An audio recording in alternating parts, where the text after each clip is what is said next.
Hello and welcome to the Tifo Football podcast. I'm Joe Devine, and today I'm delighted to be joined by Jon Mackenzie. Hello, Joe. It's just us, isn't it? It is just us, and we've talked for much longer than when there's more people in the room. That's right, and the reason we've talked for much longer is because we've got a very lax substitute teacher in today. Steve Hankey, he's a little unwell. He stayed at home in Cambridgeshire. So instead, we've brought in substitute. It's Darth Grayson. It's Darth Grayson, indeed.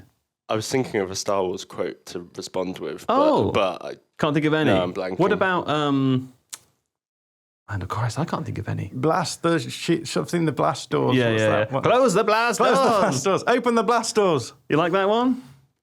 Bring him down, Legolas.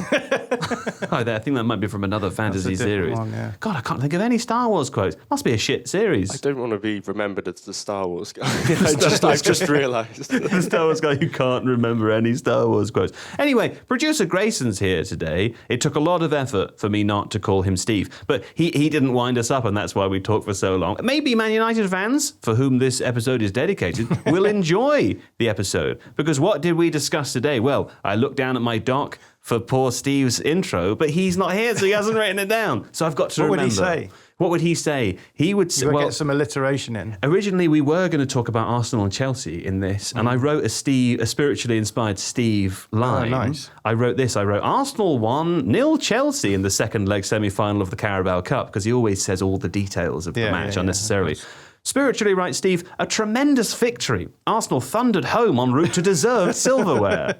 Right, Steve. Now, of course, Steve isn't here, and we didn't talk about that. Just to be clear, we talked for an hour and something about a completely different topic, and that's all that's on today's show. And that is this. What do we think of Michael Carrick so far at Manchester United, and who do we think should be the next permanent manager, be it Carrick or someone else? We go through a very long list of managers, and we split them all up into different categories, different buckets. And that's basically the show, right? Yeah. Anything else? No. No? Oh, you've got to push the Discord. I have to promote the Discord. Good Lord. I do. Okay. Well, how do I do that? I say, there's a new Discord server we've launched for Tifo, not just for the Tifo podcast, but for Tifo generally. I will share the link to it in the description to your podcast, so you should be able to find that. I don't think it's currently searchable because it hasn't met the search term requirements. There's no one in it. Maybe it will be discoverable from next week. But there'll be a link in the YouTube description or the show notes of wherever you're listening to come and join the Discord. Free for all to do so. I believe you only have to have a verified email address. And within the Discord, there is different channels where we will be to discuss things. There's a stage channel where Jon and I and some of the other members of the Tifo podcast will occasionally pop up and do some live performances and meet people and ask for questions, that kind of thing. There's also a couple of channels where we invite and encourage people to make their suggestions for topics for us to discuss on the podcast, for topics for us to make videos about. There's a general feedback channel in there as well.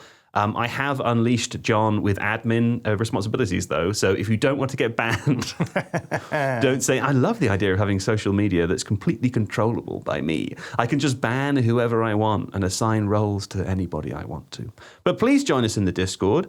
I will say, honestly, the main reason that we've launched it is because I'm kind of sick of social media, and I would love to recreate a little version of that, which is maybe a bit smaller, and where I can go and talk about football when the football's happening, and so I don't have to go in the WhatsApp group with you. Yeah? Nice. Will you be joining? Yeah, I'm already in there. Fantastic. It's worth saying as well, it's a good way of keeping up with what we're doing, right, through the Tifo channel, because it will share videos and stuff. So it does do that, yeah. If you want to keep on top of what we're putting out, people can. Do you think that's an advert for it? I think so. More of me, please? No, but as in, like, if you, let's say that you're on social media and you don't like it, but one of the reasons you stay is because it's like, otherwise I'm worried that I'll miss things. Right. It's a nice way of having all the podcasts and all the shorts and everything will drop into a channel so you can see it whenever you want. Everything gets dumped in there, like a landfill for I mean, that's for less premium of an content. advert, I would argue. Is it? I think so, yeah. I can't think of a more positive version of a landfill. You don't get excited by the dump. Museum. It's like the British Museum of Tifo content, right? What do they call the dump in America? Where do they take scrapyard? The what? The scrapyard. The scrapyard. That's what they. Oh yeah, do you remember Scrap Heap Challenge? What a great show! Isn't there like a part of the ocean around the US where like it all swirls round and all the rubbish ends up in the same that's place. the middle of the Atlantic, I think. Well, it's the middle of the Pacific, isn't it? Oh, They've is got it? an Everything island just of trash. Wow. Trash island. And then they have the Fatberg. Yeah, that's in the sewers, Thames. the Fatberg. Yeah, these are the real Batman villains, aren't they? Fatberg. The real Darths of the real world. Anyway, join the Discord and basically do whatever the fuck you want in there until I ban you. That's it. Now, was that everything? That's everything. Yeah? Thanks so much. Thanks to producer Grayson for today's show. Enjoy it, or something. Where else to begin, of course, John, than with Michael Carrick and Manchester United. As you know, there's nowhere else to begin at the moment. I love the YouTube comments that say, is this a Manchester United podcast now? The answer is sort of like 40, 50% yes, I would say. I don't know. But I find it interesting. And seemingly, so do listeners. I haven't spoken to you about it for a while. You weren't on Monday's show. Obviously, Manchester United beat Fulham 3-2 over the weekend, with a lovely last-minute winner from Benjamin Sesko. We kept saying that game was going to be the game where we would learn something new because they weren't playing against Arsenal, they weren't playing against Manchester City. I mean, ironically, I think they had slightly less possession against Fulham than they did against Arsenal. Man United, that is. So maybe we didn't learn loads. I think we talked about it on Monday. We said it was maybe their worst performance of the three. But still a very, very good result, and the vibes are still really, really high. I'd love to hear your appraisal of Michael Carrick as a whole so far. I mean, so taking all three games into account, how do you think it's going? I mean, other than well from a results perspective. And I think it's impressive for any coach to come in and instill a tactical system in that short amount of time, midway through a season. Getting buy-in from the players is one of the most important things for a manager to achieve, right? So he's clearly done that. The vibes, I believe, were not good before he arrived, and there certainly seems to be a sense of unity amongst the players. And one of the things that I noticed, I rewatched the game yesterday, and one of the things I noticed is that the players are running for him, right? And I think that they're running from him. They're running for him. Certain times they're running from him when they are running in a direction away from his standing position on the side of the pitch. Yeah. Yeah, I think from that point of view, it's been good. I think also a level of tactical diversity already, which is interesting, and I think bodes well for them in terms of, as we said, we know that Manchester United can play underdog football against the big sides. We're not surprised when those results come off. Every manager before Carrick has had good results against the big sides. But what's more interesting is going to be how he's performing in these games where Man United are expected to be protagonists. Yeah, and it was a weird. I thought it was a weird. We coming on to the Fulham game? Shall I? No, I think we can move on to the Fulham game because, like we said, we were going to learn something different from it. Yeah, and we did. I think we did. Right, It wasn't exactly what I thought we would learn, but we learned something different. Yeah, and I think you've got to get the balance right between accepting that this was a very good result for them, but at the same time, maybe a little bit fortuitous in certain ways. I think it's okay to say it was fortuitous. Yeah. And actually, I've seen Man United fans saying that online. I've listened to a couple of podcasts where people have sort of acknowledged that as well. It's great for fans to get a win. And I think the nature of the goals is contributing to the positivity of the vibes. But it was definitely their worst performance. And I think, you've replayed that game a few times. As with the Arsenal game, some of the goals they're scoring are not super repeatable. Yeah, I think that's fair. I also think Benjamin Sesko has done a massive favour for Carrick in getting that winner, because I think if that doesn't happen, and again, it's a fantastic finish, it's well played, it's a great ball from Bruno Fernandes. But if that doesn't go in, then the narrative shifts quite dramatically, I think, from, here we go again, right? We've beaten the big clubs, but we've come up against another team, had a 2-0 head start and let it get away from us right at the end of the game. So I think the Sesko goal actually does them a bit of a favour in that respect. But I guess this is one of the things with Manchester United are a team now who are full of players who can have those kind of moments, right? You can talk about the goals being low value, low probability, low sustainability, whatever. Yeah. But when it's Cunha doing it. Yeah. When you sign players like Mbeumo and Cunha off the back of seasons where they've had, over performances against what you might expect them to do in terms of finishing, then, that's what you can do as a team like Man United. You can spend £200 million on your front line, bring in players like Cunha and Šeško who are pulling you through at the end of games. That's their prerogative as a team who have the money to spend there. So it's Cunha really, right? Because I think like Brian Mbeumo's goals that he's scored in the last 3 games, I would expect him and a striker of his quality to score those goals. Cunha's goals have been just bizarre, incredible finishes. Oh yeah, and I also refer to Man United's set piece ability has gone like somewhat under the radar because we're so used to talking about it with Arsenal. But what's this that you showed me a graph the other day? Top of the table for set pieces, if you consider it on a per 100 set piece basis. Right. So they've scored the most per 100 set pieces. They're the most efficient from attacking set pieces. Interestingly enough, Brentford bottom of that table. Really? Despite the fact they're now coached by their old set piece coach. Wow. Maybe they've just not replaced him but yeah, right. He's got too much other stuff going on now. Exactly. Yeah, it might be that. But but I think in terms of, I think the momentum thing is important. I think it's good for them to carry those vibes forward because I think we just have such like accelerated expectations. I think in football now, where we expect. Well, now they're going to win every game. Well, yeah. They've won every game so far, so it's the only logical conclusion, right? But I do feel as though people expect results to happen over very, very short sample sizes of games, and I just think it's unfair to judge a coach on 3 games. We did learn a lot from, I think, the Fulham game in terms of, in the first half at least, Manchester United tried to control the ball a lot more. I think they dropped off in the second half a little bit. And there's about a 10% swing in terms of possession. So it was fairly even in the first half. In the second half, they were doing a little bit more of the we don't really know how to control in a winning game state, which is because they were ahead. Yeah, exactly. You're 2-0 up. What do you do? Do you go for it and risk being open? Or do you try and sit back a little bit and absorb the pressure? And there's an argument to be made that that's a totally fine way of playing. I guess it's the worrying thing is that if you give up 2 goals in quick succession at the end, again, like it's a penalty and a banger the other way. So an absolute peach. I don't think we said that on Monday's show at all. This is Kevin's goal. I'm sure everyone listening has seen it, but if you haven't, you've got to go and watch that. That's a fucking amazing goal.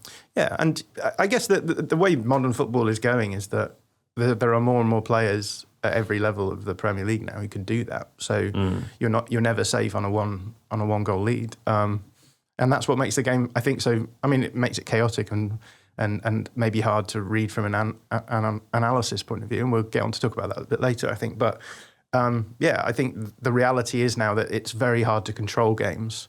So even having it, like how many Man United lost a 2-goal lead and then were able to pull it back late on. City had a 2-goal lead against Spurs, lost it later on. West Ham, of course. Yeah, exactly. So we've got lots of evidence that like even a 2-0 lead isn't enough in the modern Premier League, and I think a big part of that is to do with control, and that's going to be the thing that Carrick is going to be judged on eventually, right? Because I think if you have the ability to control games both in and out of possession, which Arsenal are, then you're going to be much more likely to consistently get results. Do you think the impact psychologically of conceding a goal when you play in a system that emphasises control is more negative than when you play in a system that emphasises a bit more chaos and where you concede more regularly?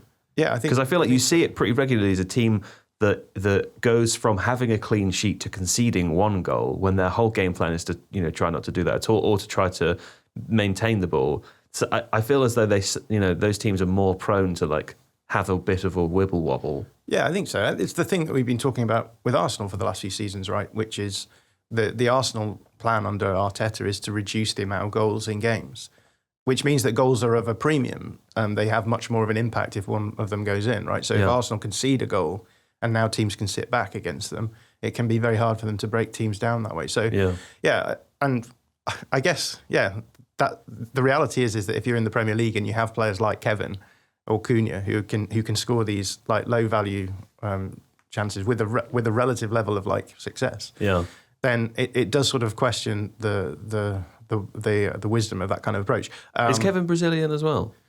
I think so. Yeah, let me just double check. I thought the rule was if you had a singular name, then you're Brazilian. Yeah, he is, right? He's a Brazilian professor. Oh, he's born in 2003. What were you doing in 2003? What was I doing? A lot of moping around. I was doing my A-levels in 2003. Yeah, I wasn't there yet. I wasn't far from my GCSEs. I would say I was probably quite sad in 2003.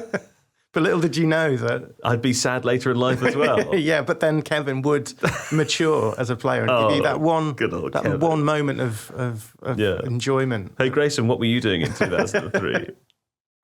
Starting primary school. Oh, he wasn't sad. He wasn't sad. God, do you remember the day you started school?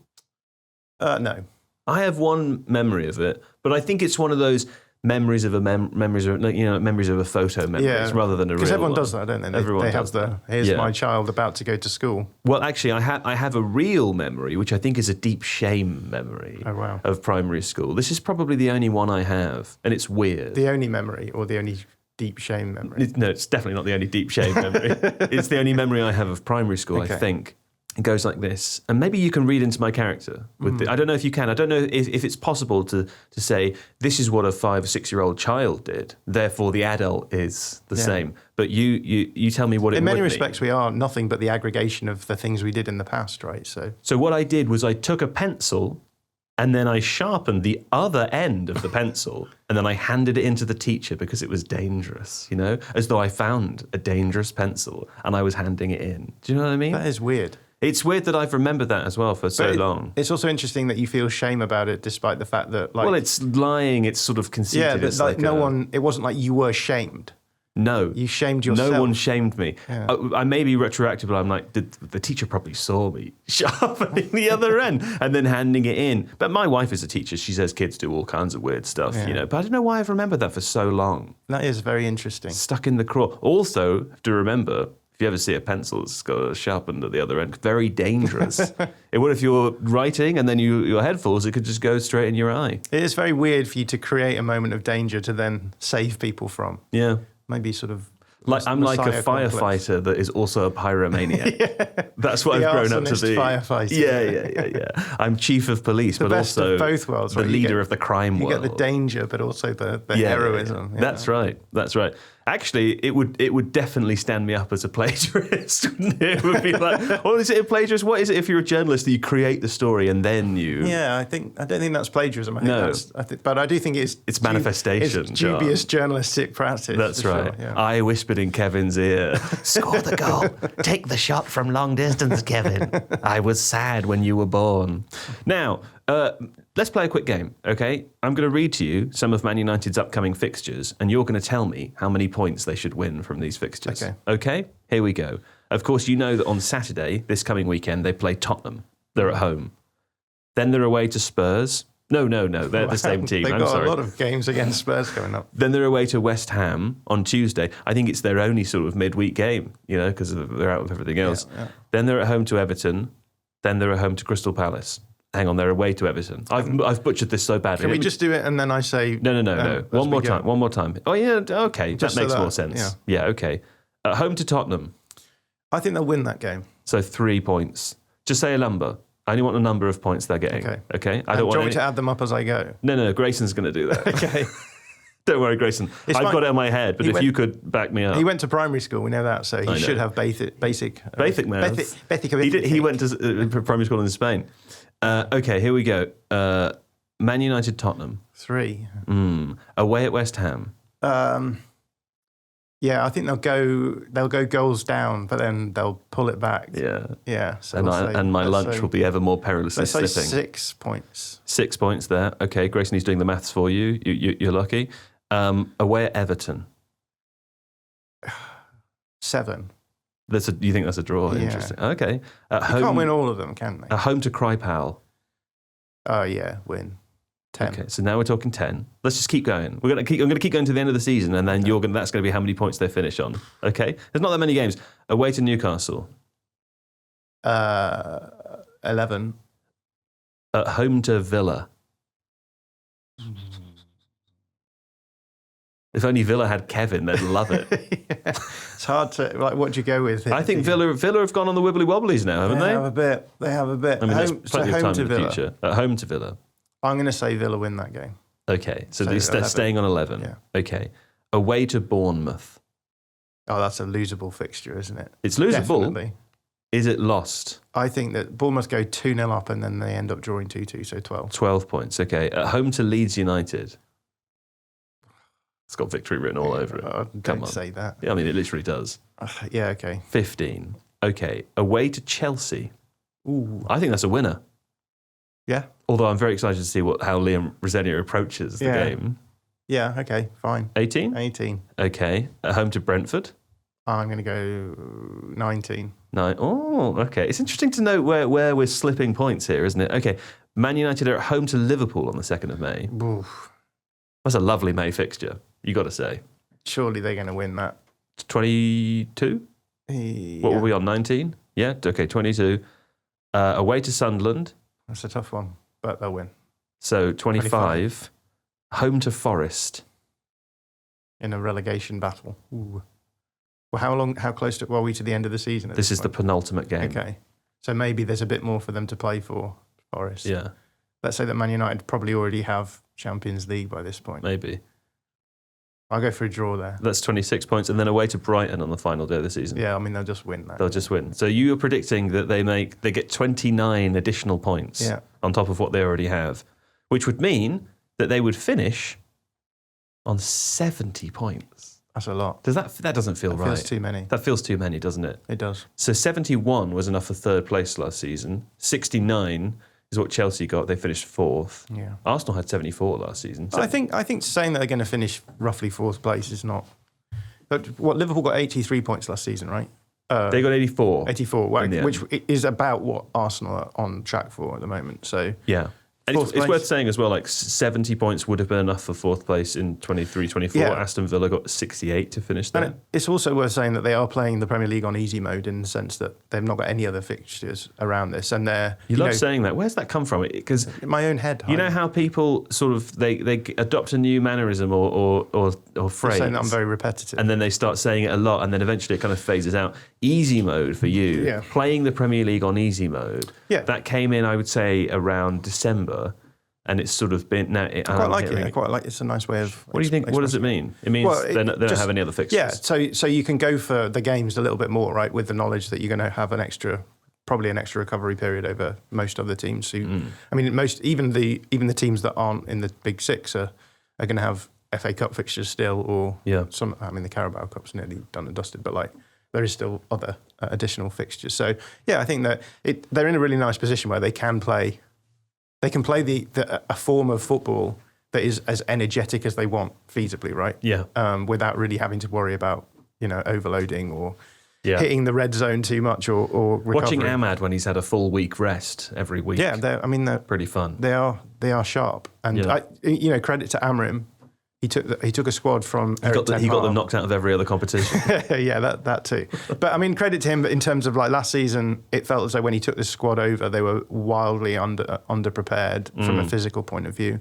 And over the summer, they've definitely raised the physical ceiling of that squad. And the modern Premier League is a physical like competition. So the ability to actually be able to compete in duels and compete in games where.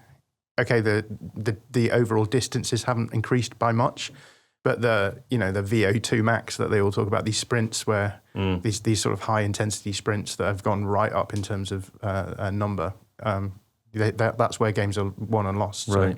So, VO2 max makes me think of a sort of hair gel. Yeah, it's definitely a shampoo, isn't it?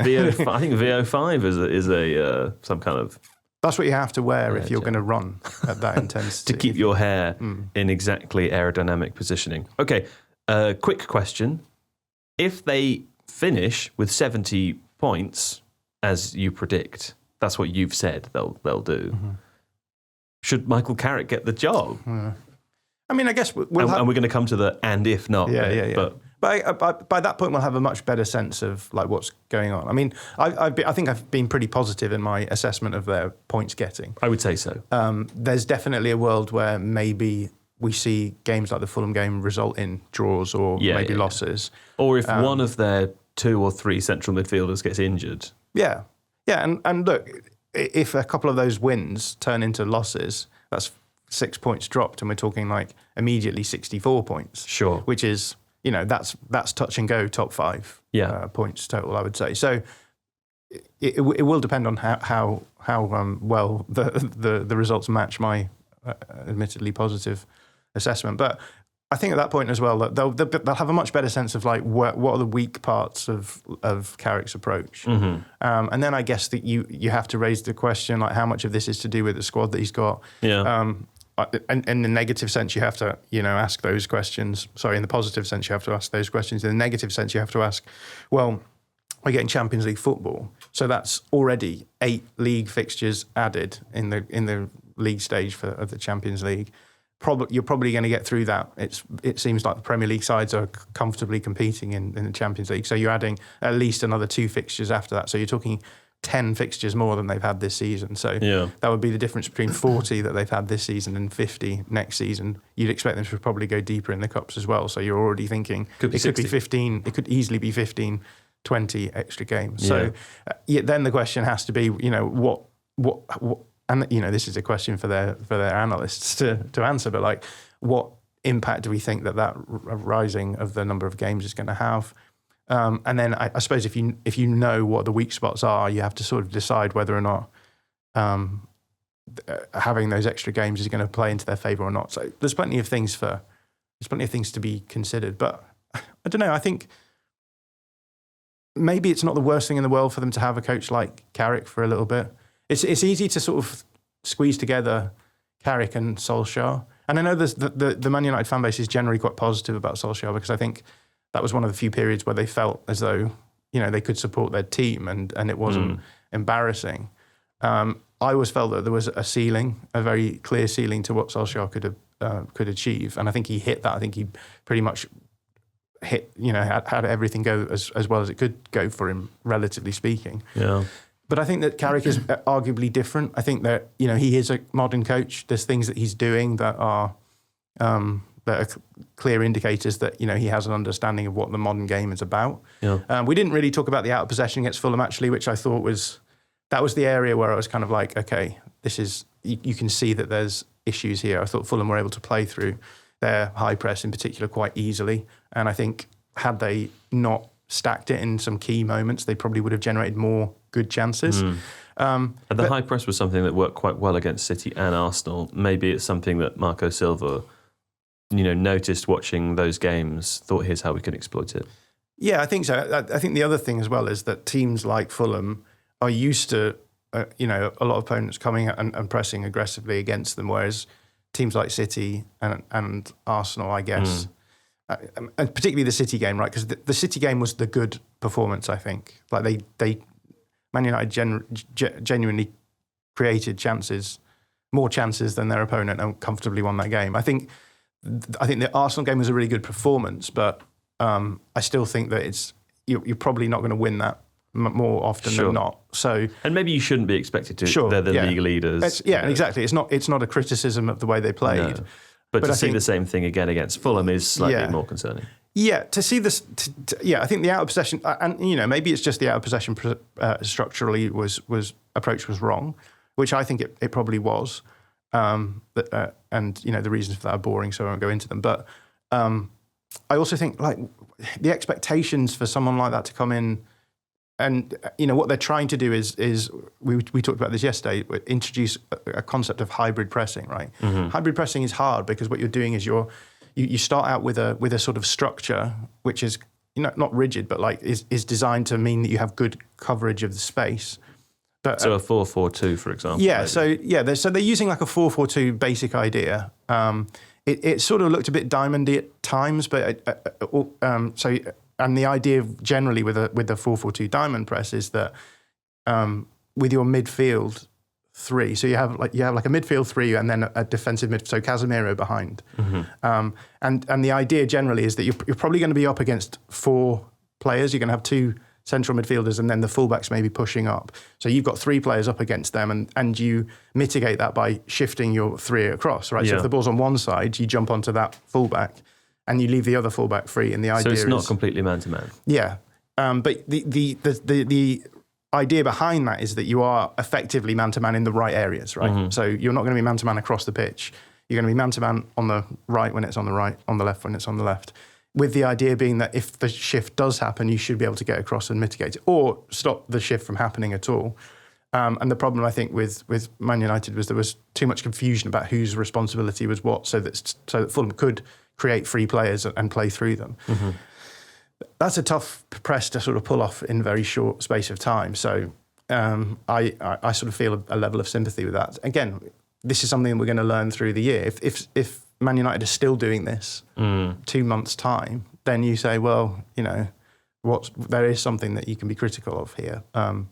With it happening 3 games in, I'm just kind of like, and the very fact that they're trying to do something that is, cutting edge out of possession approach is indicative that the coaching staff know what they're doing, at least from a theoretical point. And then the question is, like, how well are they to coach the details and coaching a football team is I always think of. What do you think of? I've been thinking about analysis a lot in terms of it's what my job is to do is almost view it as like a TV show, right? Where the temptation is always to be like, here's everything you need to know about a team, but you don't do that in a TV series, right? You don't say, here's everything you need to know about a person. You have character arcs, and you can add bits into them as you're going. And I think I see my job as an analyst not to be like, here's everything you need to know about a team for a public audience, right? Because a public audience don't want to know everything about a team. Sure. I can say, here's a little thing that I've noticed, and we can refer back to it and say, in the past we talked about this thing happening. Here's another bit that's happening actually that layers on top, and what you do then through time. Certainly sounds easy for you, lazy analyst. Yeah, I'm not giving away everything, but I think the same is true of coaches, right? Where you're not expecting Carrick to come in and be like, here we go, immediately. How do you floor raise? You replace the weakest bit of the floor.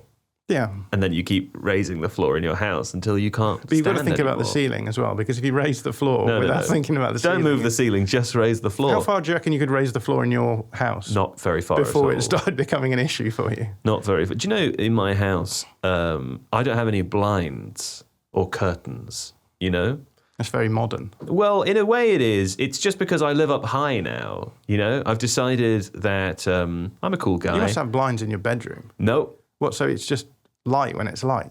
So what I have is the back of the flat is sort of slightly overlooked by the building behind.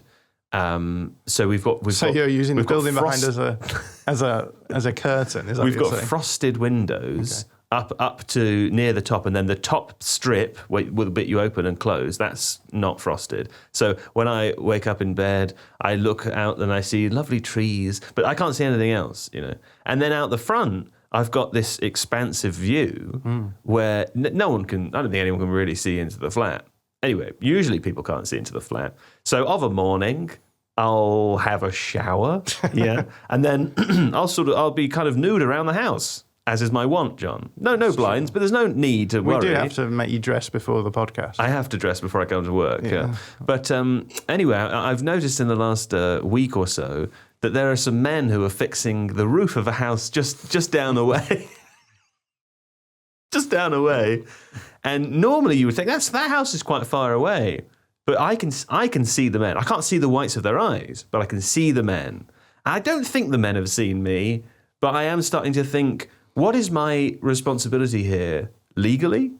Morally? Ethically? What is my responsibility? I'm trying to robe. I'm trying to make sure that I'm robed, that I'm not nude to these men. I think that would be unpleasant. But also, if the men are looking into the house from their rooftop, is it them that's in the wrong? Or is it me that's in the wrong? Who's in the wrong? Yeah, I don't know. Well, we have this weird situation in our flat where we live in a terraced flat, which has sort of, I guess, outhouse like vibes at the back. Poo outside? No. As in you have the terrace and then there's like bits jutting out. Sure. And in our flat, and the flat next door, the kitchens are in the bits jutting out. So there's space in between them, but there's like big windows. Yeah. So you can see from our kitchen. I've had that. Into the other person's kitchen. Yeah. But the other thing is that our bathroom is through the kitchen. So if you go for a shower or anything. That's right. Yeah.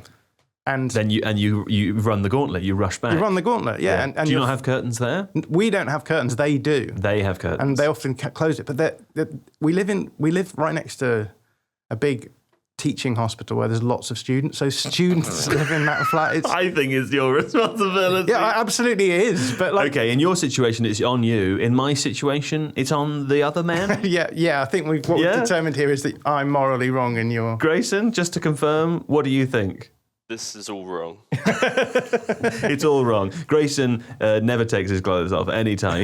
He's what do they call Never it? nude. A never nude from Arrested Development. Okay, how long have we been talking for, Grayson? About 30 minutes. Yeah, normally Steve Hankey's in that room and he does this at me a lot to get me to move on, and I ignore him anyway. But we were supposed to be already finished. Oh, really? We're only halfway through. I think that's we fine, haven't though. even This is started the the big meat. section. I agree. Okay, we're back from that break there. That was an exciting break. Welcome back to our Manchester United podcast. That's right. About being nude. Now, I think, personally, the only way to evaluate whether or not Carrick should have the opportunity to take the job is to consider who else would be available. Because I can imagine the only circumstances in which he would be made the permanent Manchester United manager in the summer, or indeed before that, would be if the club felt that there weren't any better options out there. A bit like when you're going out to pick a friend or pick a partner or something. You go, this one's nice, but could I do better? And the answer almost always is no, punching above your weight. What we did yesterday with John and I is we sat down, we wrote a long list of all managers, however likely, not all of them, but a long list of all managers, however likely or not they would be to join Manchester United. This isn't, for a start, this is not news. We're not saying that these people would even be interested, or I don't know. This is pure speculation on our part, and we may have missed names out. Feel free to include them in the comments if we have. But we've got a pretty comprehensive list, and then we broke it up into categories, into buckets that we'll go through now. I think we'll go through those buckets in order. Oliver Glasner, who seems to still be, in terms of the bookmakers' odds, seems to still be rated as someone who could get the job. So I guess with all four of these managers, they're all like very... Because there's three more I haven't said. There's three more you haven't said. They're all Premier League coaches, and they're all coaching at... Let's just do it. Andoni Iraola, Marco Silva, Eddie Howe. All of them, I think, have shown that they can be good Premier League coaches. The thing that's in question is whether or not they can coach a team which is expected, as we say, to be a protagonist more, right? Yeah. The majority of these... I mean, Glasner has some of the least possession in the league. He's sort of second or third lowest. Iraola is a coach who has had not only will his teams probably play better with less possession. They've also had issues with winning game state stuff, like the stuff we were talking about with Carrick before. Yeah. So he could also go in the might as well keep Michael Carrick section. And Eddie Howe's sort of in that same vein, I think, where. Again, some people might crow at this a little bit though, because Eddie Howe's done a very good job with Newcastle and is a highly thought of manager. Is it rude to put him? They're all highly thought of managers, right? Sure. Maybe it's not gambling on stepping up with Eddie Howe, but I guess the question then is more: is he the right tactical fit for what Manchester United want? And given that, I've upset Newcastle fans saying this before, but given that I imagine for Newcastle to become a dominant elite global team, that they probably will have a different manager at some point. I don't know. I mean, tactical meta's changing, isn't it? Maybe not. But I think that's not wrong. I think, again, with Eddie Howe, it's similar to Iraola, who, these are both very, very good managers. Andoni Iraola as everyone knows, a soft spot for him because I think he's a genius and an innovator in a sort of part of the league where innovation is one, rare, and two, often overlooked. Yeah. And Eddie Howe is consistently getting Newcastle Champions League football. Maybe every other season. Yeah. But it's not to be sniffed at. That's what their owners wanted. Someone who was going to take them from the relegation zone to that level. It's hard to say their squad is much better than Manchester United's either. Yeah, exactly. And we know that they've had, obviously, PSR constraints on being able to really perform. So it's maybe unfair to judge Eddie Howe on from that point of view. But at the same time, Eddie Howe's approach, his style of football, is very much of that. They are going to be they're going to be able to control games out of possession. They're going to be very intense. They're going to play direct football. They're not going to be trying to control the ball necessarily through possession a lot. And at the top level, there's questions as to how that will end up going in the long run. Okay. So that's all we would mean by that. Okay, so those are the gambling on stepping up / maybe hybrid positions. And I think that the reason why you wouldn't go for that is because they've already gone for that. Really, they're sort of having a nice, happy, best of both worlds with Carrick, where they can be like, we can see if he's good enough, but also it gives him the chance to bed in with low pressure environment, relatively speaking. Okay, next we can just buzz some of these out of the way, right? So like too early in their development managers, there's a couple of names in here as well, right? Yeah, Kieran McKenna, who obviously was coaching under Ole Gunnar Solskjaer, so he seems very much Carrick light, maybe. I mean, I don't know, it's harsh to say because he's got Premier League experience and he's got the experience of getting Ipswich promoted. They're looking pretty good for promotion again this season. Very highly rated. But I guess, it'd be weird to go from Carrick to then being like McKenna, and let's see, again, you'd be gambling on him stepping up to the top level. The trade-off here is that I think there's a bar above which you would hope a manager would be in order for them to replace Michael Carrick with that person. Right? Yeah, absolutely. Although interestingly enough, I think Manchester United have done that with their last two coaches, right? Amorim and Erik ten Hag. Yes, they have. I guess if you consider Kieran McKenna to be someone who has performed well in the Championship, that puts him on the same kind of level as Amorim and Erik ten Hag, with the exception that he hasn't done Champions League stuff, right? So, or he hasn't, been an assistant to Pep Guardiola. Yeah, and then the other one, we've got Cesc Fabregas, who's pulling up trees with Como at the moment, and will be. I think I'm convinced it will be a very good manager in the future. But I guess we've got him in too early in the development here because also star of a rival team. I mean, does that matter? Yes, so it feels like the Manchester United. I don't know the rivalry with where's he been, Chelsea and Arsenal. Feels less so than if it was Liverpool, maybe, but I don't know. They kind of need Michael Carrick to work out, I think, whether at Man United or not, just somewhere, because in terms of Man United's famous ex-players, there's not that many. Yeah. There certainly aren't any managers that seem to, we're saying, who knows if Cesc Fabregas will work out or not, but interesting conversation. Okay.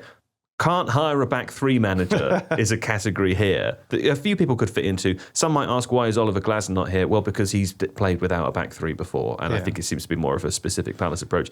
But Antonio Conte is in this list. Yeah, I mean, Conte has been coaching. Last season they used it for quite a bit, which was unusual for him. And before he switched to the back four at Chelsea, he was using, back three at Chelsea, he was using that four as well. So I think probably the bigger issue with Conte is the fact that he is, off the pitch.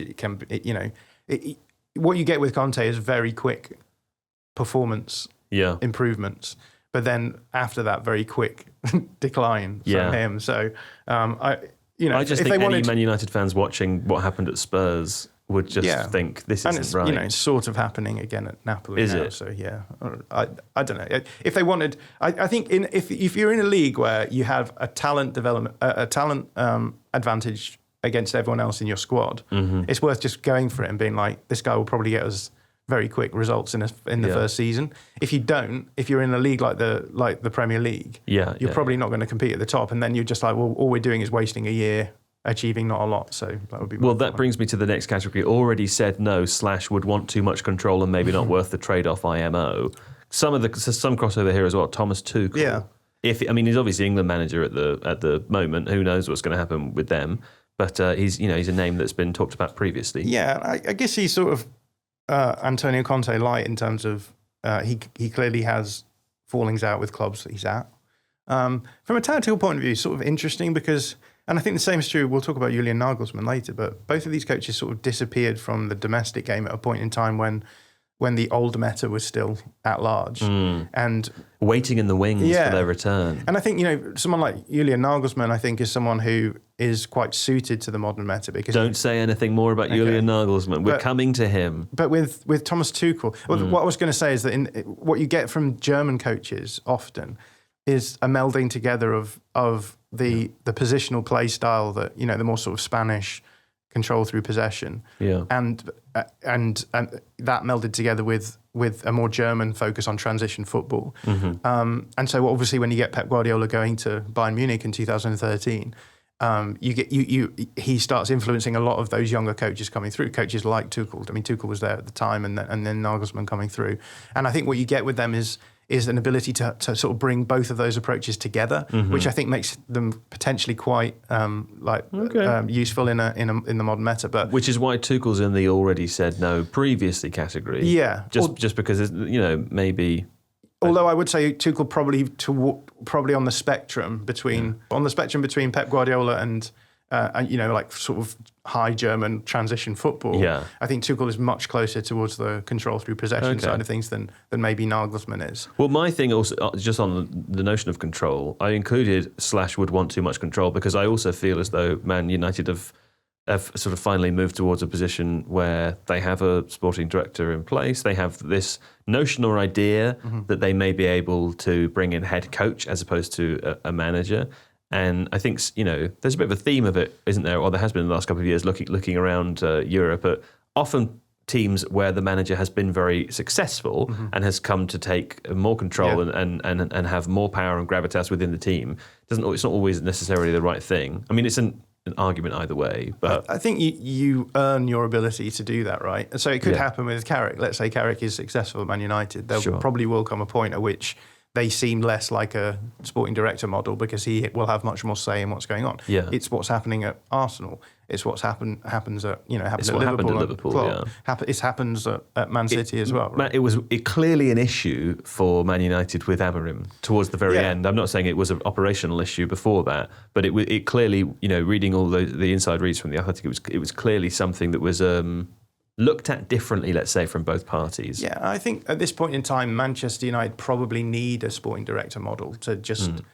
Because I think that's the only thing you can guarantee right now. It's like if you can guarantee that your squad's in a good position and you've got someone who's a good, top-down person, then you worry about the coach later on. And if if you find a coach who comes in and works, then it's fine for you to shift the boundaries. But at this point, probably better to get a yes-man coach. Also, if you look at the history of teams that have been successful, fallen away, and then been successful again, usually the consistent factor is in the in-between stage of not being successful. It's not the coach. It's like getting a good system in place where the squad is rejuvenated over a period of time. Yeah. Then you get the right coach and all of a sudden you make it stand. And you don't want coaches making those decisions, right? You want a more neutral... You want me making the decision and I am available, I think we should sign... Gareth Barry. Is he still around? No, he's retired. Sure, he's at large somewhere. I don't know what he's up to. But... Do you think he's at large somewhere? Yeah. Well, I hope so. You've got to be at large somewhere if you exist, right? That's I definitely have to be at large somewhere. At large, Okay, this is an interesting category. Might as well keep Michael Carrick for tactical reasons. And then also, I would say, to add to this, before we reveal these names, because even if there's, let's say there's no trade-off here to make tactically, if Michael Carrick is already playing the kind of football that these managers might play or living in the same area, the trade-off would only be worth it if these names were such that they could command an increased amount of respect, or that they would scare opponents, or that they would be able to bring incredible new players to the team. And I'm not sure that either of them would. That's Unai Emery, Roberto De Zerbi. Yeah, Roberto De Zerbi also already said no, I think, once before, or was not chosen. I can't remember which way around it was. I think Roberto De Zerbi for me is a bit of a cipher name for like this new mode of playing where rather than doing what Guardiola does, which is try and possess the ball as high up the pitch as possible and break down low blocks, create low blocks to break down and optimise to break them down. He's a little bit more about returning to the old logics. And the old logics were, when you're defending, you make space as small as possible. When you're attacking, you make it as big as possible. The problem is if you take that approach, often you're giving the initiative to the opposition, because what you end up doing is just defending deep. They have the ball, can try and break you down, and then you counter when you win it. So it basically ends up sort of leaving you with like low block and counter philosophy. Yeah. And the reason why Guardiola doesn't want to do that is because he wants to control games more. He wants to be the protagonist in games. So they control, they squeeze the ball deep. They make the spaces they're attacking smaller and the spaces they're defending much bigger. But obviously the trade-off works for him in that respect. Whereas I think De Zerbi goes back to the old logics and says, why don't we try and make the space? Because it's much easier to score goals when you create space. But we're not going to... His big gamble was like, well, let's not do this through allowing the opponent to control the game. Let's us control the game, but deeper, open out the space behind, and then... Best of both worlds. Best of both worlds. So that's why I think Roberto De Zerbi for me is almost like a cipher for all of those kind of coaches. Yeah. And I think Unai Emery fits. Was he the first? Probably not the first, really, but I think he's the one who sort of codified it in a way that, like, in a tactical sense, that both worked, but was also very details oriented. So, yeah. But Unai Emery's in the same. I would say in the same strand. Unai Emery predates Roberto De Zerbi in terms of being a coach. Yeah. By a few years, but I'm not sure what he was doing. In his early years. He was tinkering with something or other. So it could be, I don't want to suggest that Unai Emery is... You heard it here first. Is causally following on from Roberto De Zerbi. But all coaches are following on from each other as well. It's an organic sort of thing, isn't it? But, so with both of these coaches, I think what you get is the ability to... And I actually, in my thread about the Manchester United Arsenal... No, I think it was the... Yeah, was the Arsenal game? I can't remember. I did both of them, the City. I pointed out that actually a lot of what Manchester United are doing is quite Roberto De Zerbi. Now, I would say not stylistically so. So it's not like you're getting like heavy baiting with like the centre-back standing with their foot on the ball, trying to pull the opponent towards them. Maybe it's a little bit closer to what Arne Slot was doing last season, which is you possess the ball around your back line and you're sort of moving it side to side until you... generate an opening where you're like, actually, we can... Artificial transitions. Yeah, basically. And so what we've seen a lot from Carrick is these really nice central combinations where you get the players closer together and it gives you a sort of ad hoc structure for you to be able to progress the ball quite quickly through a channel, for example. I like it. And yeah, I guess that feels... To me, it feels like a potential approach in the modern meta. Rather than having to have these big sort of edifice-like possession structures where it takes you time to get everyone in the right places and create free players, which is harder to do because everyone's man-marking. Now it's just a bit more like, let's just punch through the middle and generate ball progression that way. Fuck yeah. Well, anyway, the theory here being, maybe you might as well keep Carrick. Carrick is Carrick is doing that kind of stuff. So why not see how it goes with him? This next one is aged out / regressive / who knows where they live. We don't know where they live. Now, before you say anything, I'd like you to do this one in your very posh voice where everything starts with a W. What, my voice like this? Yes, I like that voice. Okay.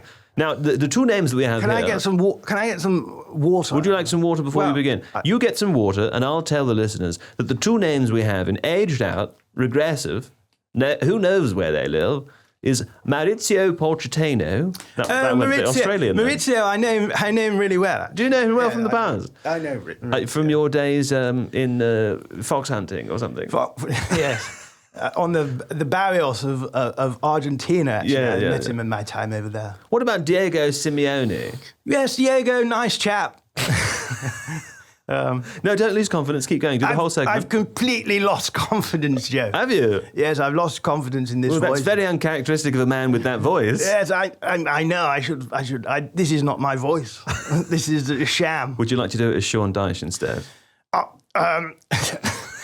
Well, Sean Dyche is another guy who clearly has a lot of confidence. I think you don't speak in press conferences about flared jeans, skinny jeans, flared jeans, skinny jeans, without having a degree of confidence, I think. Yeah. Diego, a manager who... Hold on, Sean Dyche, how do you react to him not being named on this list at all? I mean, it's terrible, really. I feel as though I should be on this list, arguably in this group. You've aged out. Well, a lot of people would say that, but I think I've been playing quite modern football for a number of years now. Yeah. I agree. Diego Simeone, of course, a manager who I've taken a lot of inspiration from. I think you inspired him. I'll be honest. That's very kind. See how he funnels the long shots straight towards the keeper, and he talks like this. Anyway, Mauricio Pochettino. I feel like maybe there's not too much explanation for why they're here. Pochettino maybe is one that I think he'll appear on the lists. People will say because the USA aren't going to win the World Cup, are they? He's probably not going to be there. I don't know. Who knows? This is speculation, but he's probably not going to be there. He'll maybe be available. He just failed at Chelsea, didn't he? I mean, he just really doesn't seem like he should be in any other category. Yeah. I mean, I don't know if I would go so far as to say that he failed at Chelsea, but... You said that yesterday. I'm quoting you. I don't think you said it last night. It doesn't sound like something I'm quoting you. I don't think... I think that old John is a moron. Right. And, I agree. Yeah. I agree. But I don't think he failed at Chelsea so much as... Well, I don't know. It's very much... he's really interesting to consider alongside Maresca, who followed him, right, who we're going to talk about in a second. But the Maurizio Pochettino's Chelsea were very good at playing like generating chances through direct play. And, you know, they competed well in the Premier League. But again, it comes down to consistency, right? It's all well and good having great players and being able to structure these sort of fairly ad hoc attacks. If you can't defend the conditions that you're creating, then you're not going to be sustainable enough to get top four. Yeah. That becomes an issue.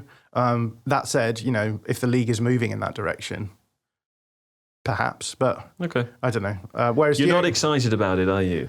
Not really. Diego Simeone, I think, is maybe the other end of the spectrum, where I think that you know you can be the third team in Spain and play sort of quite defensive, rigid, aggressive football, and you can occasionally win the league playing that way. Whether or not that's going to work in the Premier League now, I don't know. I mean, arguably Arsenal are doing that, maybe, but I think Arsenal are a different level to what Simeone's been doing. I think it's harsh to just throw Arteta under that bus. Arteta not on the list either. Okay, let's move on to the shifting tactical meta uncertainty category, where there are three names of people, maybe less Xavi, although he's been kind of rumoured to be attached to the job previously. Three names of people maybe who you would consider to be in categories of more appealing. That's Enzo Maresca, Xavi, and Luis Enrique, who's the current PSG manager. Now, again, this isn't about whether or not these people would actually come or, you know, are currently in gainful employment or not. But why have we put them in the shifting tactical meta uncertainty bracket? Just because I guess these guys had success playing in a world where, you know, the concept of possessional control was still a reality.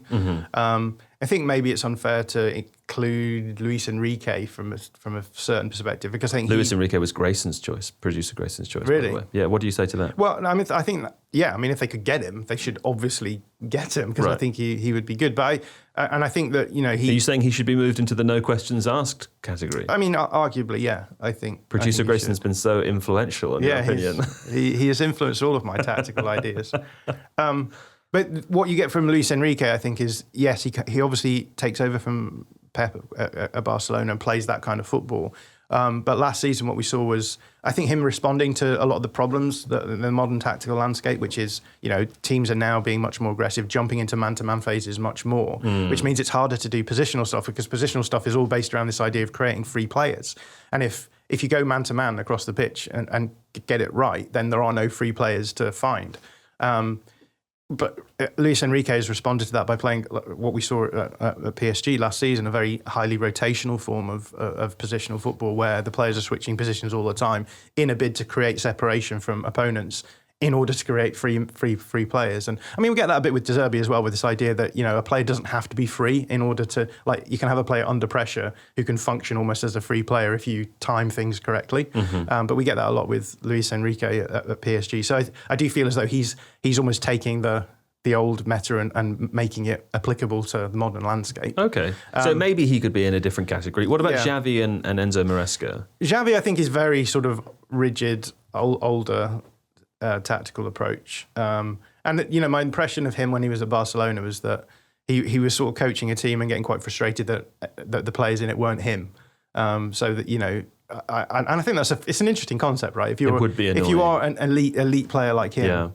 I find that here at work. Yeah, exactly. You have to remind yourself that you work with me. Over the table from it every day. Yeah. Why can he not just do it? Yeah.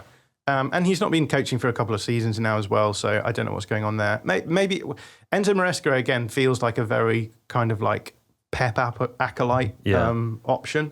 So you know how when Barcelona had Pep Guardiola, Real Madrid's only solution was to find the anti-hero, Jose Mourinho. And they were successful in doing that for a period of time. They unsettled what was otherwise a very sustained era of victory for Barcelona.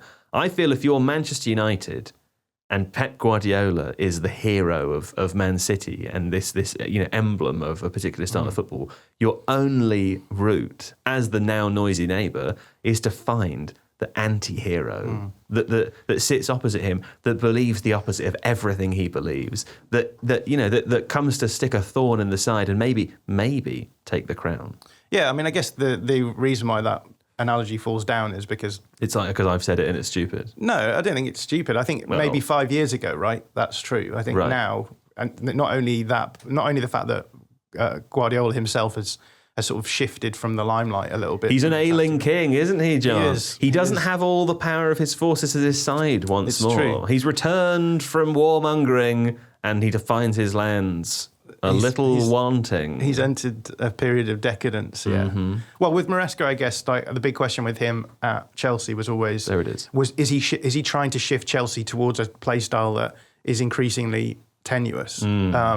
And it felt as though that sort of did for him in the end. It's worth saying that Maresca is also introducing that sort of flexibility and rotational approach that Luis Enrique was doing as well. So maybe it's unfair to just say that the meta has moved on. But a lot of what we've said is unfair and in generalities. Yeah, you know? that's fair.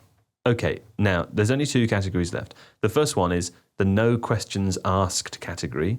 We talked about maybe moving Luis Enrique into there. The definition here is that if you could get them, you just get them and fuck everything else. Yeah. Okay? There's 2 names in here. You go through them one by one.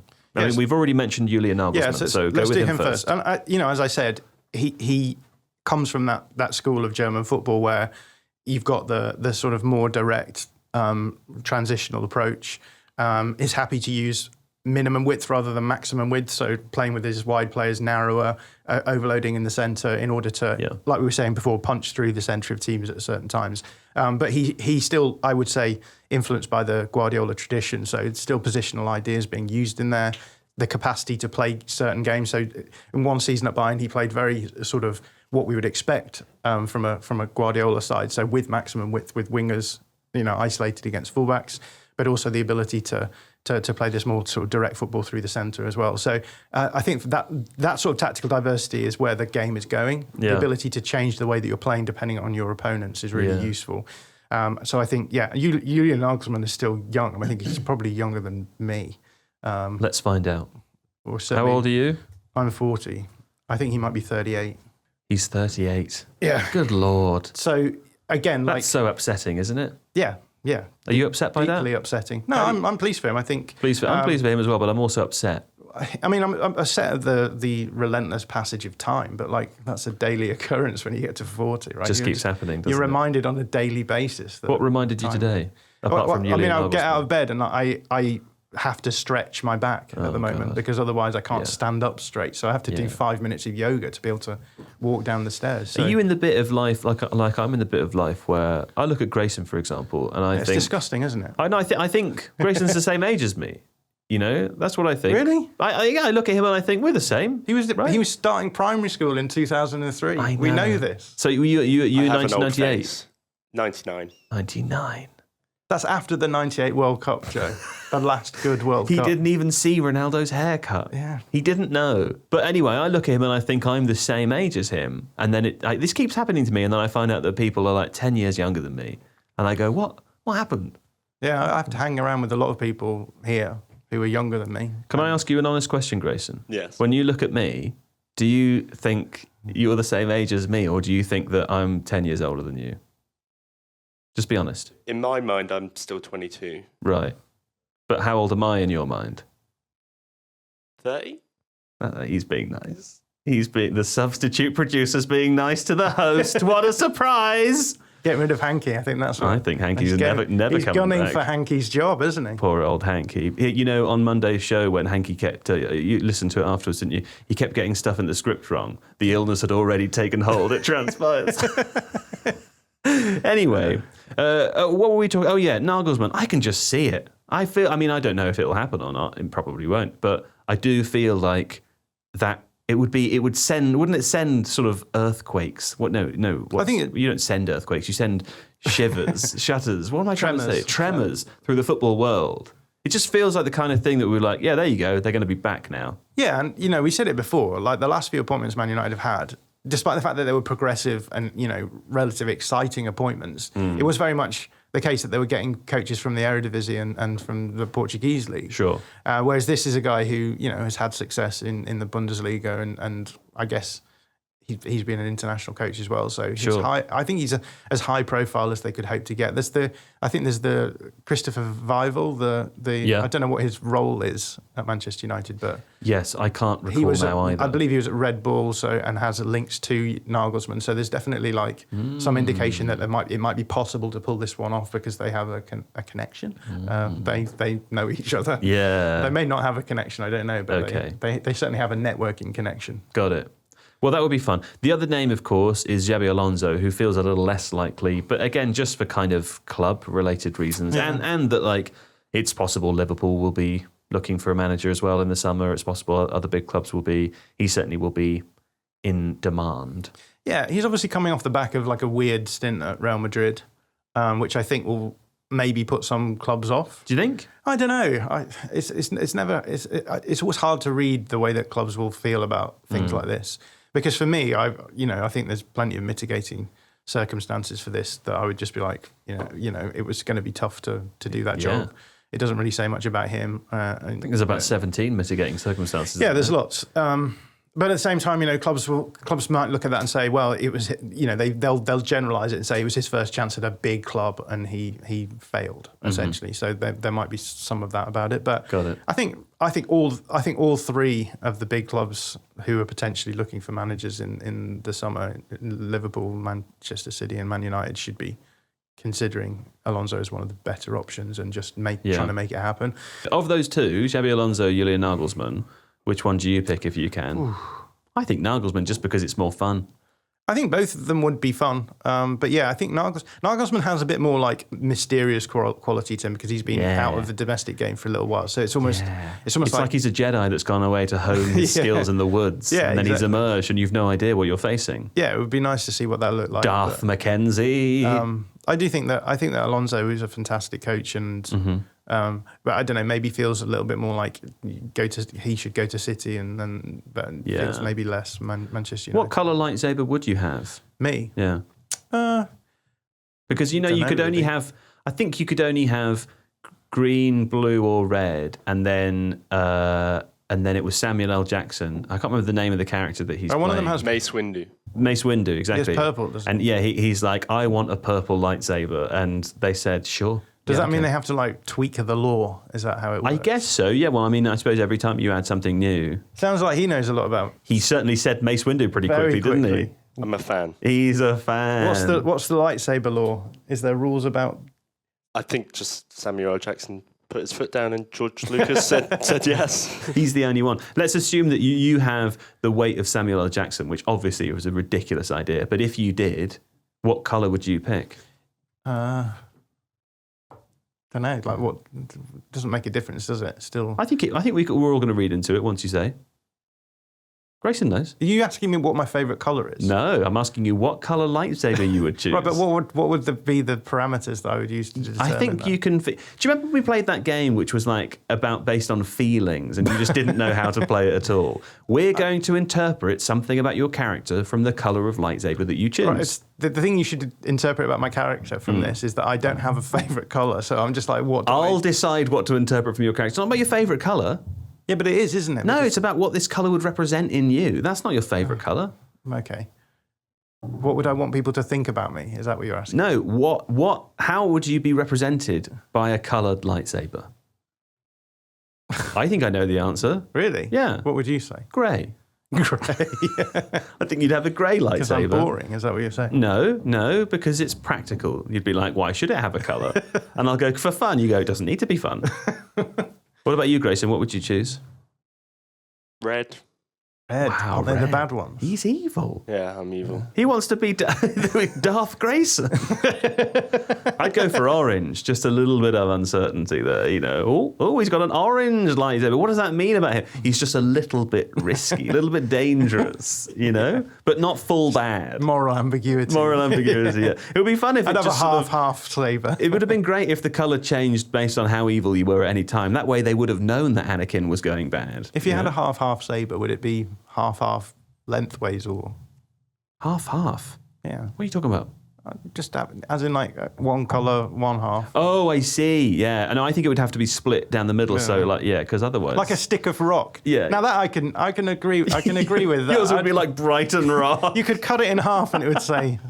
You keep putting it in people's mouths and saying, "Yeah, try and eat this. It's impossible." I have lots of questions about lightsabers, actually. Do you? Yeah, like so they. Well, this turn is a them football on. podcast. No, go on. They turn them on and then they come out, but they end at a certain. Like, what stops them from going further? Well, and there you go. There's the mystery science of Star Wars. That's the one thing we just don't know. If we knew that, we could have lightsabers. That's true. But we can't have them.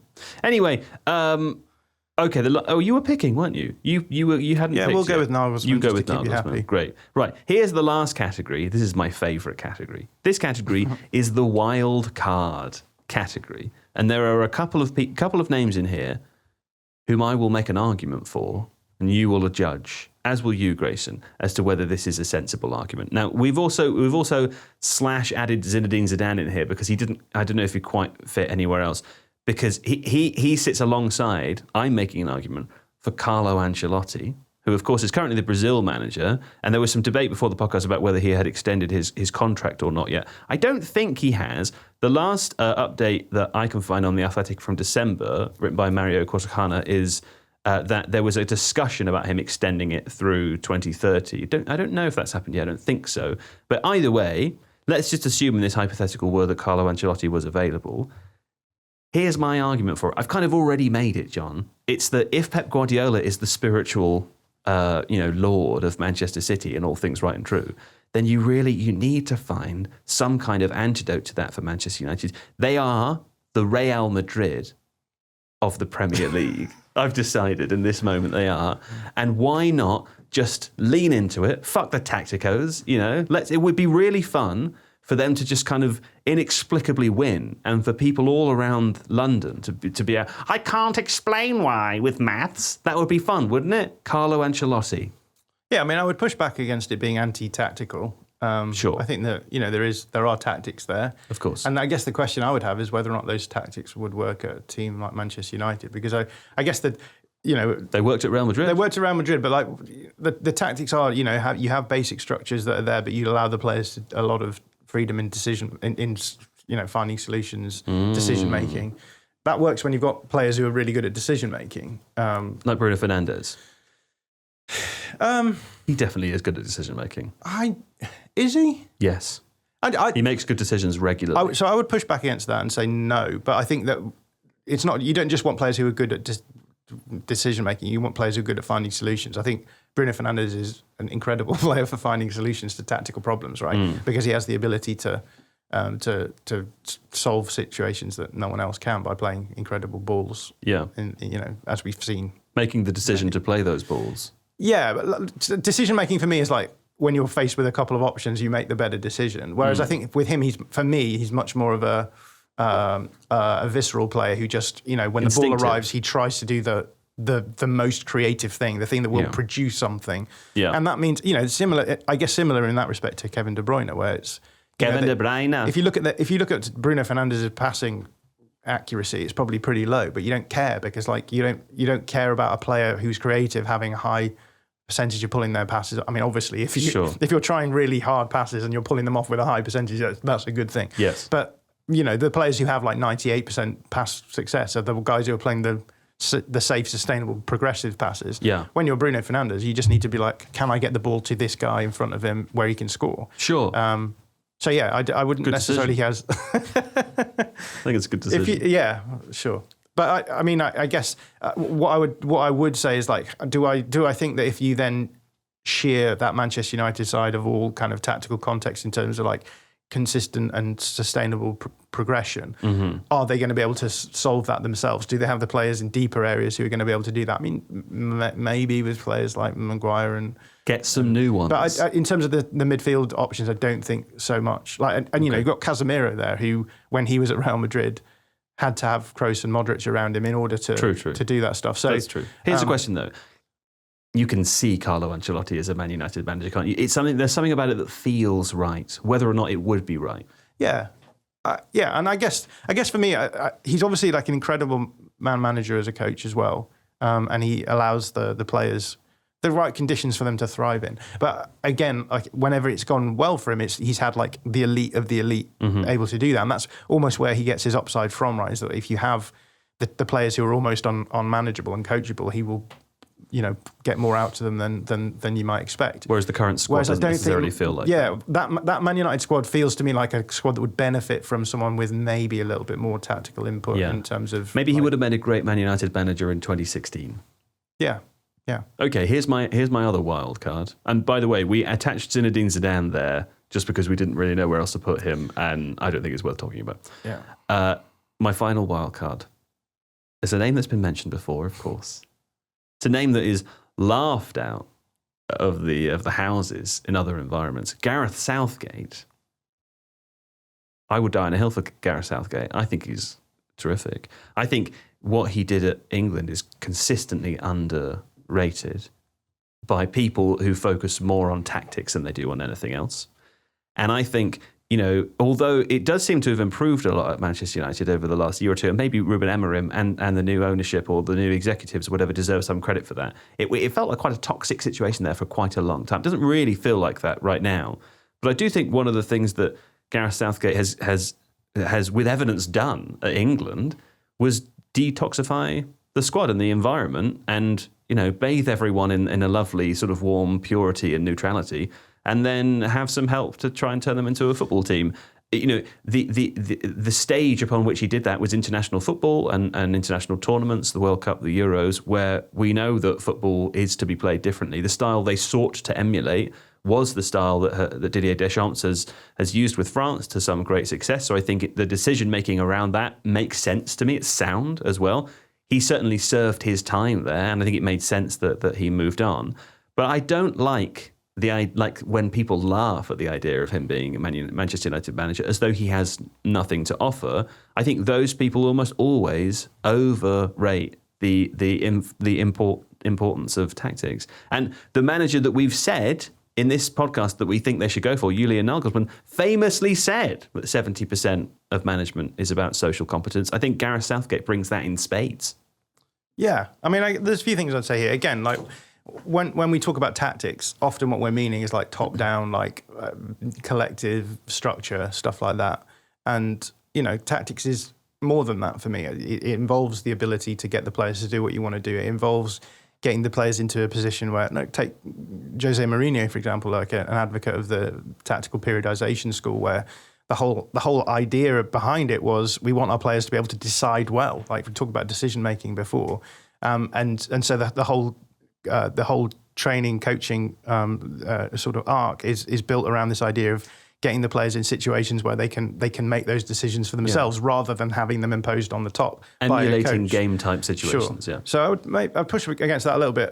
But when you were speaking there, it almost feels weirdly like this is not where Manchester United are now. Like the assistant coach for Gareth Southgate was Steve Holland, who is currently the assistant for Carrick. Sure. And so you could make the argument that Carrick is sort of like the Gareth Southgate figure already. Wow, I love it. He is the Gareth Southgate of Man United. Will you talk about him as almost being like a sort of lightning conductor? An angel-type figure. That takes all of the... A saint-like the negative man. Things upon himself, right? But he's a sponge. He soaks up the toxicity. Right. And then he keeps it inside forever. Yeah, and then has someone else doing the tactics stuff. He's like the guy from The Green Mile. Yeah. Remember? I do. Tom Hanks. No, the other one. John Coffey. John Coffey is the character's name, yeah. But in this situation, I sort of feel like that's what Carrick is doing, right? He is absorbing a lot of the toxicity, right? There's good vibes around the place now. It gives you that sort of representative figure that everyone can sort of coalesce around and makes the on-field stuff almost feel less important than it usually does when there's a coach where you're like, this coach has to fix this with great ideas. Yeah. It almost feels like they've sort of undercut that a little bit. He builds an incredible team. People feel they can do their best work of their lives under him. It sounds familiar. I can't put my finger on who it is. Also won't win anything this season. So there's that too. How long have we been recording for, Grayson? 1 hour and 20 minutes. Oh. This is an Whoops. Hey, we didn't even make it to topic 2. Sorry about that, Grayson. Now, You've got to get this. Yeah, you got to get this. You got to practice this thing. Yeah? Okay. Next time. Well, there we go. We haven't even done the intro yet. Grayson's going to be here all day. I'm going home after this. Right. That's got to be the end of the show. We said Julian Nagelsmann. Just go get Julian Nagelsmann. Fucking anything else. Or keep Michael Carrick. Who cares, See, thanks, John. Thank you. Thanks, producer Grayson. Darth Grayson. Thank you. Thanks, Darth Grayson. See you next week. Or something, I don't know. Oh, wait, no, fuck. Oh. No. I'll do it in the intro. I'll promote the Discord in the intro. Yeah. Okay. Nice. Bye.